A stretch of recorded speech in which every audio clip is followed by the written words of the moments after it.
Amo ko may bit-bit siya, may bit-bit. Ayun oh, guys oh. Mango. Mango. Bagong pitas pa yan. Ayan. Bagong pitas. Mango. Mango. Ayan. Bagong pitas na mango. May mumukbang na naman tayo. Ayan oh. Bagong pitas. Ay, sarap. Ayan. Ayan. Ayan. Ayan. Yelong-yelo yung mga balat. Bagong pitas pa.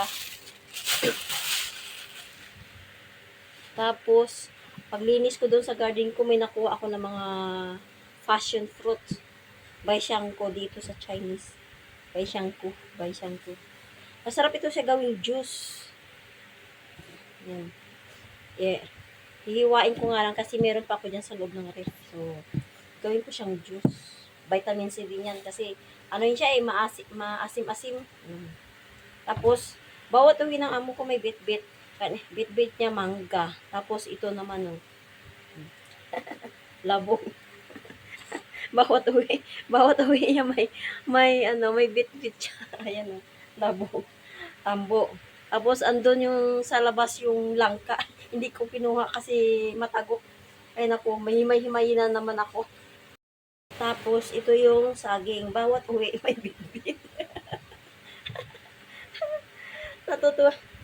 Natutuwa ako sa amo ko. Ibalot ko to yung saging sa plastic para mabilis mahinog. Oh, kasi manilaw-nilaw na rin siya. Oh. Ito naman, bigay din to sa amin, pakwan.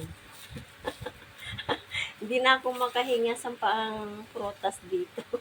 Oh, yan, pakwan din yan. Bigay lang yan dito sa amin. Tapos ito, marami ito sa loob ng ref. Siguro may mga 4 pa doon. Oh, maghihiwa din ako.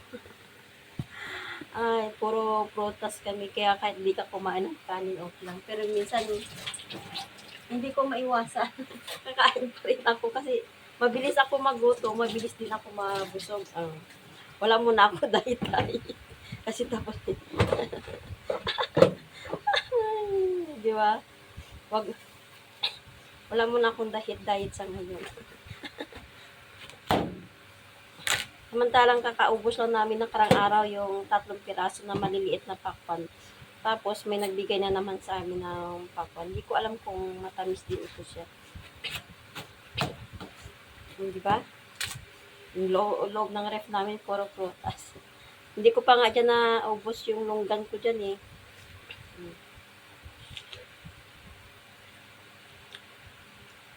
Tamis. Ang tamis. Pwede nga. Ang tamis.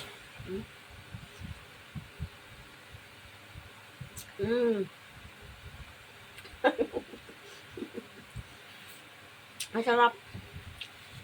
Lalo na pag malamig, masarap talaga. Lalo na yung atis tsaka longgan pag nilagay mo sa loob ng ref bago mo kainin. Ang tamis at ang sarap ng lasa pag galing sa loob ng ref. Kabibigay lang ng mangga, bagong pitas pa, may saging. Ang daming papaya sa loob ng ref. Alam mo yung apple ko dito sa loob ng ref? Naku, hindi ko na pinapansin. May bayabas. Nyo naman, pag uwi niya ulit, may bit-bit naman ulit siya ng labong, ayan o. Antis na ito lang at saka itong mahaba na to. Ayan, pag uwi niya, may bit-bit na naman siya. Ito nga mo ko. Ewan ko, pagbalik nito, ano pa kayong bit-bit nito? Oh? Ay, natatawa talaga ko dito sa amo ko.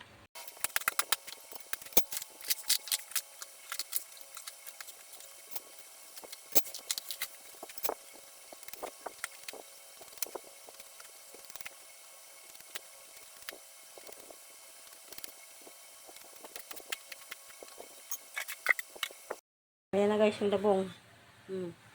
Pinalatan ko na.